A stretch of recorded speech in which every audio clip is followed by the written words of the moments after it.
Today we're wrapping up our 4-part series entitled Leading Through, and the subtitle is Three Essentials for Navigating Uncertainty. As you are painfully aware, and actually don't need to be reminded of, this season has been challenging for all of us. It's been brutal for some of us, financially, socially, relationally. So consequently, we're all picking up the pieces and we're moving forward the best we can.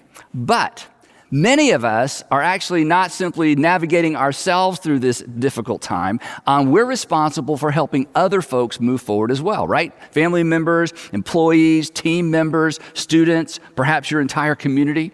So if you're a parent, a manager, an executive of any type, a teacher, a city or state official, people are looking to you and they're looking to me for direction, for inspiration, and ultimately for hope. And you know this, while leading under normal circumstances is tough enough, leading people through what we're experiencing right now, well, as my friend Charlie Renfro is fond of saying, this is not a casual endeavor. And, be honest, nobody prepared us for this, right? How do you prepare for a pandemic combined with an economic shutdown that's left us teetering on economic meltdown while navigating social unrest during an election year? I don't know about you, but this is my first time. And I can't focus on simply getting me through this because I'm responsible for getting the me's around me through this as well. I'm responsible for leading my family through this, our 500 plus staff members through this, and I feel responsible to some extent for leading many of you through this as well. And perhaps you can relate.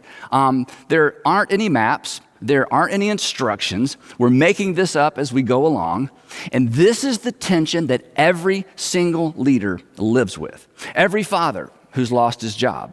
Every mother who finds herself parenting alone. Every small business owner trying to stay afloat. Every manager, and maybe this is you, who senses all eyes on him or her when she walks through the door or when she logs on to Zoom. We don't have all the answers. We don't always know what to do. And while much of this feels new, there's something that's actually not so new about it, and that's uncertainty. Because uncertainty is a permanent part of life, and to the point of our series, uncertainty is why the world needs leaders. And it's why the world needs leadership. It's why your family, it's why your company, it's why your city, it's why your state needs you. So we're discussing 3 essentials for leading through disruption and uncertainty. And while these facets of leadership are always important, in times like these, they are more important than ever. So if you haven't been with us, a quick review. The first of our 3 was moral authority. To lead through times of disruption and uncertainty, we have to maintain our moral authority. There must be alignment between what we say and what we do, what we expect of others and what we expect of ourselves. Moral authority is the credibility we earn by walking our talk. And moral authority creates credibility, and credibility creates influence. And come on, in times of uncertainty, influence is everything. The second non-negotiable we talked about last time is clarity. Clarity. You can be uncertain, but as a leader, you cannot afford to be unclear. In fact, our mandate as leaders and as parents is to be clear even when we're not certain. And here's why I say that. Clarity is actually perceived and experienced as leadership. In times of disruption, clarity is the next best thing to certainty. So mom, dad, manager, mayor, teacher, be clear even when you're not certain, which is pretty much most of the time, right? And that brings us to our third non-negotiable for leading through difficult times. You must display your humanity. You must display your humanity. You have to be human. We have to be vulnerable. We have to be transparent. We have to be real. Exercise our empathy muscle. The people who are looking to you need to experience your humanity. And here's why. When I'm convinced that you know how I feel, I will be far more open to your influence. When I'm convinced that you know how I feel, I'm going to be far more open to your influence. Even when, in fact, especially when you're asking me to follow you into the unknown. When you acknowledge and legitimize my fear, my worry, my concern, I'll trust you. But if you ignore it, if you downplay it, if you brush it off, if you criticize me for it, if you seem to be unaware of how current reality is impacting me and impacting my family, I'm going to resist you. And I'll resist you because, you've convinced me that you don't understand me. And while that may not even actually be the case, I mean, you may be as worried as I am. You may be as uncertain as I am. But for me to follow you, you've got to convince me that you get me. Now, recently, I had the opportunity to interview author and consultant Patrick Lencioni on my leadership podcast. And I asked him, I said, Patrick, what are you telling leaders right now? He consults with business leaders and community leaders. And I said, hey, during all this stuff that's going on, what are you saying? And here's what he said. He said, I'm telling leaders to be human. I'm telling leaders to be human, to check in often. Come on, no one has ever left a company because the leader over-communicated or communicated too often. But to be clear, I'm talking about expressing your humanity within the context of your role as a leader. This isn't just empathy for empathy's sake. This isn't, I know you're worried, I'm worried too, so let's just all be worried together. That's a version of empathy, but that's not leadership. And it's not what your family and the folks who are depending on you need right now. Empathy within the context of leadership is for the purpose of building trust so that the people who depend on you will trust you enough to follow you.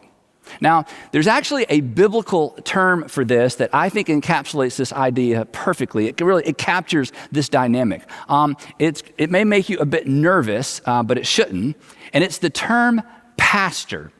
Pastor. And, for most of us, the term pastor carries religious connotations, but technically it shouldn't. It comes from the Latin term for shepherd. In fact, interesting fact, the term pastor should have never appeared in our English New Testament because it's not a translation of the Greek text. Early Bible translators actually substituted the Latin term pastor for the Greek term shepherd. And why did they do that?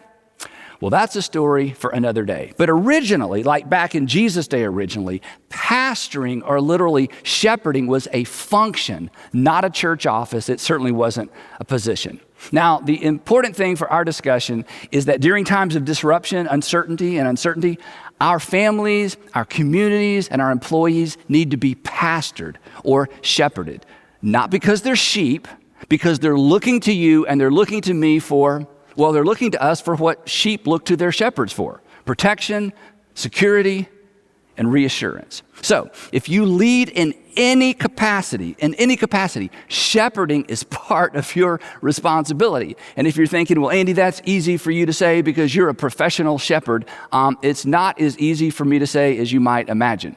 I'm a pastor by profession, but the pastoring aspect of my leadership does not come natural to me. I had to learn, and honestly, I'm still learning. I'm a much better public speaker than I am a shepherd. And I'm not proud of that. In fact, the only reason I tell you that is to encourage those of you who are already playing with your phone because you're thinking, there's no way I'm doing this. Too touchy-feely for me, right? I get that. And this may not be the way you're wired, but this is still your responsibility at home, at work, at school, and in your community. And maybe this will encourage you.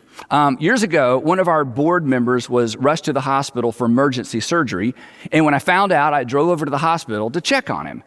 Back then, I didn't. In fact, I still don't do much hospital visitation for two reasons. I'm terrible at it, and consequently, I'm uncomfortable with it. And I make people uncomfortable, which is the last thing you want to do when people are already uncomfortable, right? Anyway, so when I walked into Ray's hospital room, his eyes got big, and before he could stop himself, he blurted out, "Andy, what are you doing here?" And I said, "Ray, I just came to check on you." And he said, and I quote, "Oh, when I saw you, I thought it must be worse than they told me.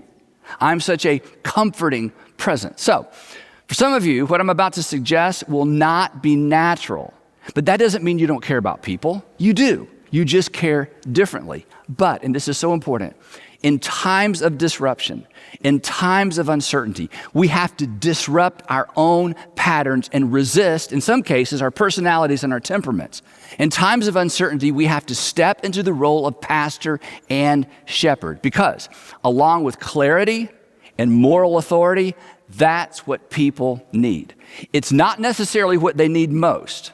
But, and this is so important, it's not necessarily what they need most, but it is what they need first. So don't hide behind what's comfortable. Don't barricade yourself behind busyness or a role or a title. Great leaders do what needs to be done. And in times of disruption, people need shepherding. They need pastoring. They need reassuring. So whether it's comfortable or not, it's time to turn it up in the mix. And here's the thing.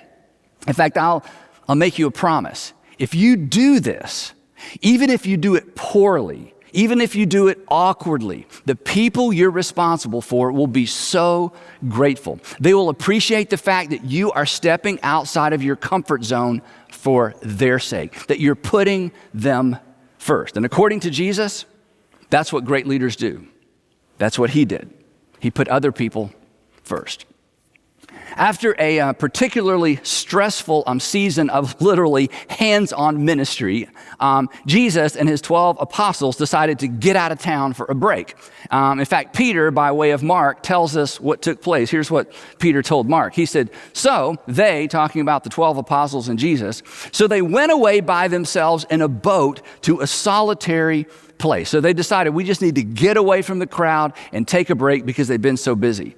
The story continues, but many who saw them leaving on the boat recognized them, there's Jesus, and they ran on foot around the edge of the lake from all the towns, and they got to where Jesus was going ahead of Jesus. And then something interesting happens. When Jesus and his apostles landed and saw the large crowd, he got back on the boat and went to an even more solitary place. No, that's not what he did. And when Jesus saw the large crowd, this is so powerful. Even though he was worn out, even though he was tired, he had compassion on them because they were like sheep without a shepherd. And so he began teaching them many things. This is so powerful. He leaned in and he moved in their direction. In fact, you know the rest of the story. He spent so much time with them that everybody missed dinner. And so then he did what good shepherds do. He fed them, all 5,000 plus of the crowd. Later on, John, the Apostle John, would record Jesus' description of his role as a shepherd. And this is so instructive and this is so inspiring for all of us. In fact, for those of us who are responsible for members of our family or a company or a community, here is the posture. Here's the posture we are to take as leaders who are stepping into the role of shepherd. Here's what Jesus says. Speaking of the role of shepherd, he says, he calls his own sheep by name and leads them out. This is what the good shepherd does. He calls his own sheep by name and leads them out. When he has brought out all his own, he goes on ahead of them. He goes on ahead of them, and his sheep follow him because they know his voice. Now, what I'm about to say next is so extraordinarily important. During times of uncertainty and during times of disruption, your voice is more important than your words.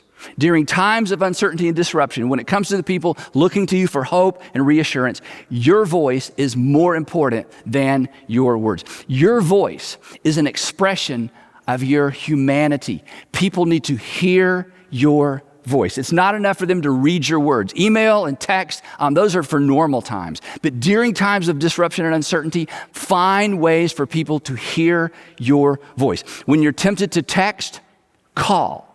They probably won't answer anyway, right? Nobody answers anymore. But leave a voicemail. Let people hear your voice because your voice conveys your humanity, your empathy, your genuine interest. And call somebody even if you can't call everybody. This is symbolic leadership. It goes back to what you've heard me say before.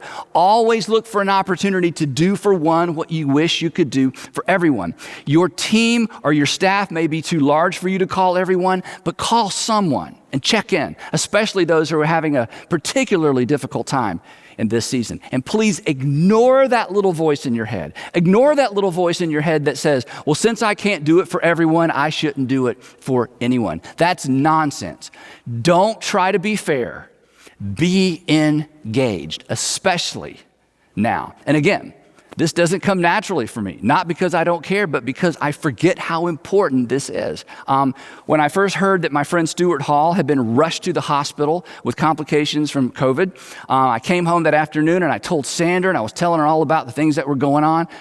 And Sandra asked me, she said, well, have you called Kelly, his wife Kelly? Have you called Kelly? I said, no, I'll text her later. And she smiled. She reached over literally, took my phone, slid it across the counter, and she looked at me and she said, I think we should call her now. And she was right. And so I called. And I didn't know what to say. I mean, at times there's nothing to say. It's why we don't call, isn't it? But that's a mistake. Call somebody even if you can't call everybody. Again, this is our responsibility as leaders. But if you're a Jesus follower, it goes beyond that. If you're a Jesus follower, this goes beyond just good leadership etiquette. Jesus said this. He said, this is so powerful. He said, I am the good shepherd. I am the good shepherd. And when we read something like that, especially if you're a Jesus follower, you feel like it just puts him in a category of one, but that's not his point. He said, I am the good shepherd, which means if we are Jesus followers, and if Jesus was willing to step into the role as shepherd, think about that. If Jesus was willing to step into that role as his followers, we have no choice but to follow. But what he says next may cause your heart to skip a beat. He says this, I am the good shepherd, and oh, by the way, the good shepherd lays down his life for the sheep. To which we think, I'm not sure I want to be that good, right? Fortunately, this is not literal for most of us, but there is certainly application, and here's why I say that. The good shepherd puts the sheep first, and the sheep know it. And the good shepherd steps out of his or her comfort zone to make sure the sheep feel comforted. So, don't just be father, be dad. Don't just be mother, be mom. Don't just be boss, manager, supervisor, be human. Or to use Jesus' words, don't be like a hired hand. Don't be like someone who's there because they have to be. They're there because they're paid to be, because they're supposed to be. The hired hand isn't in it for the sheep. The hired hand is in it. Well, actually, Jesus says it best. Here's what he said. He said, the hired hand is not the shepherd and does not own the sheep. So what happens? When he sees the wolf coming, he abandons the sheep and he runs away. Why? Jesus tells us. The man runs away because he's a hired hand and he cares nothing for the sheep. He's not in it for the sake of the sheep. So he doesn't stick around when things are uncomfortable.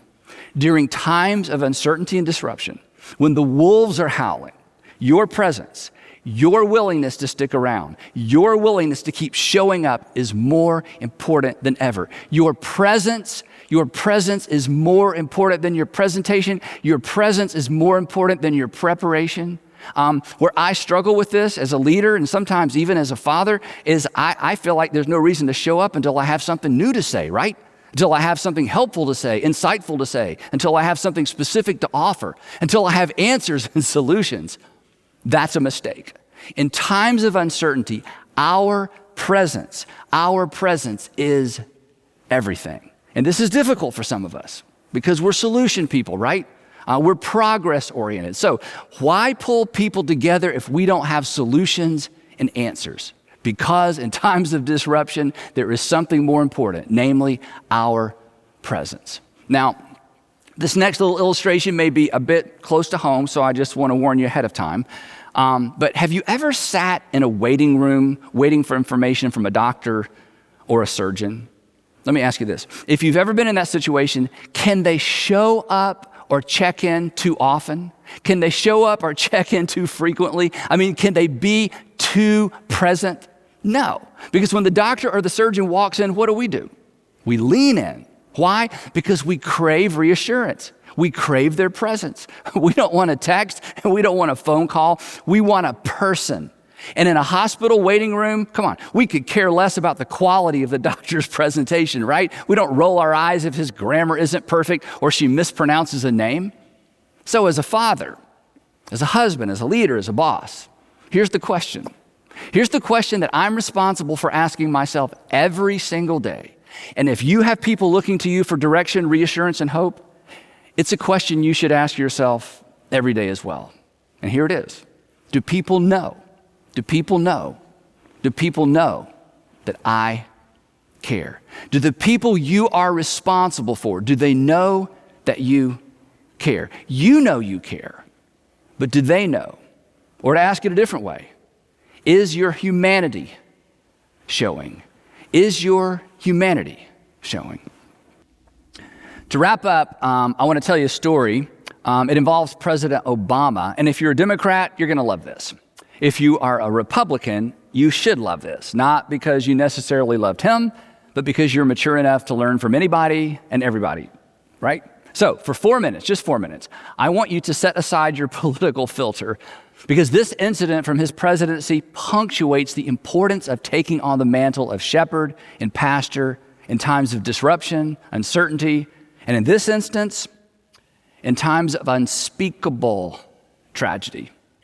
If you have ever visited a friend or family member who has lost a child, you know that it's one of the most difficult environments to walk into. As a pastor, I have found myself in this place over and over and over, and there's just nothing to say. And this is especially difficult if someone has lost a child unexpectedly. There just are no words. There are no solutions. But imagine having to walk into that set of circumstances or that environment 20 times to comfort 20 families on the same afternoon.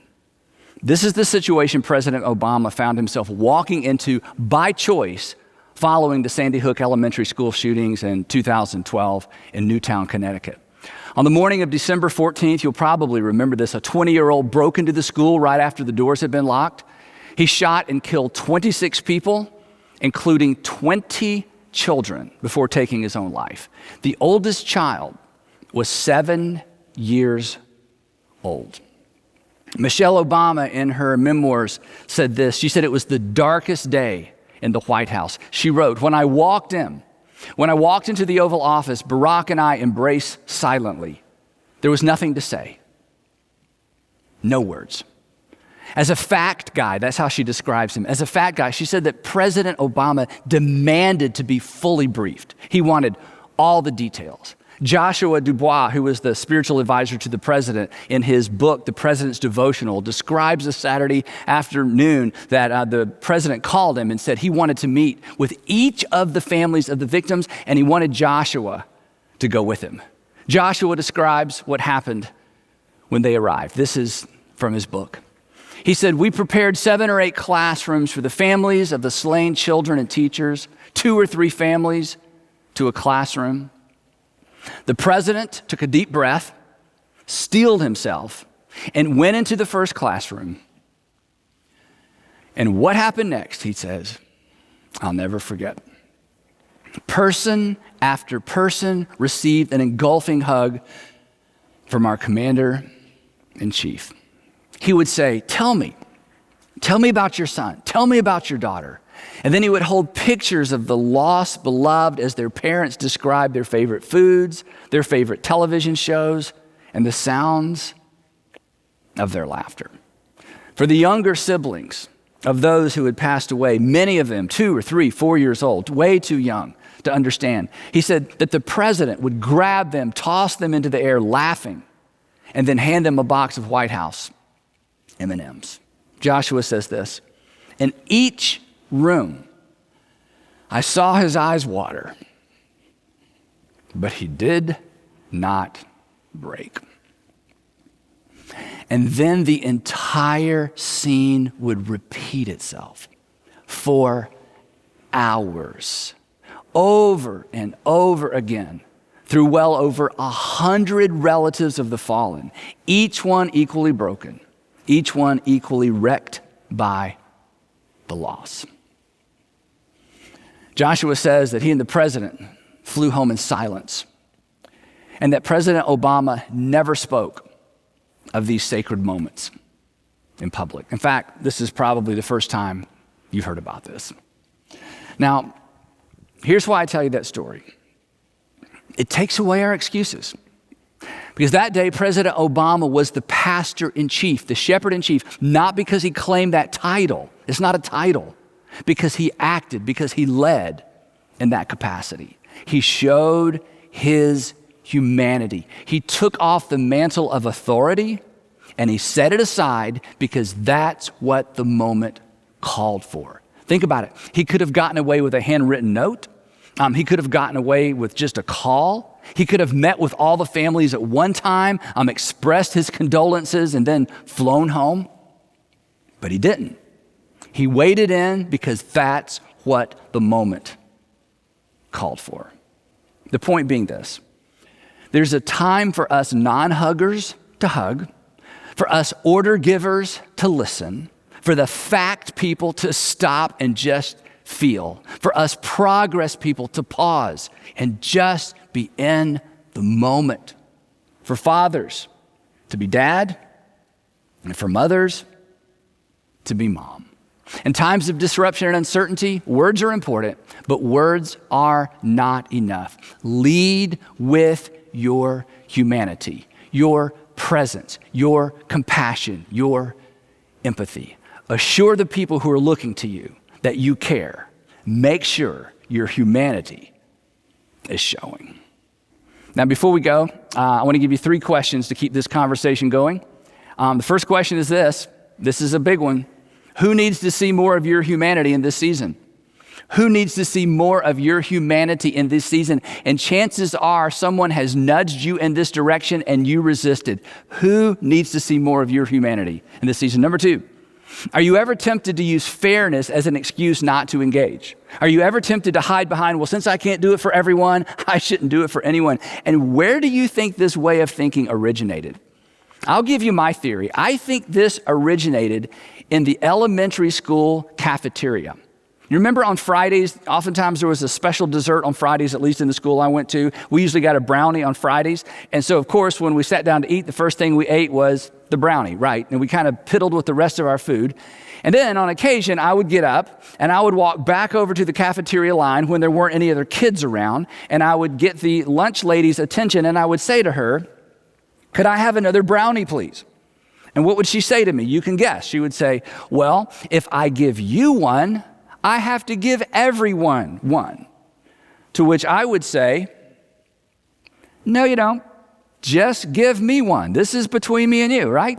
I think this is where this whole idea originated. So don't try to be fair, be engaged. And the third question is this: have you ever been pastored or shepherded by someone through a difficult season? I bet the answer to this is yes.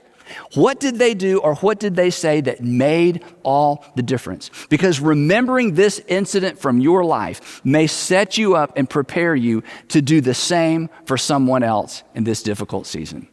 As we wrap up the series, here's what I want you to remember. If someone or some someones are looking to you for reassurance and hope, I know you want to get this right. In fact, I'm confident you can. So maintain your moral authority. That results in influence. Be clear even when you aren't certain. That will instill confidence. And demonstrate that you care. That builds trust. And now, more than ever, the world needs leaders. Now more than ever, the world needs leadership. And now more than ever, your family and your community needs you to lead them through.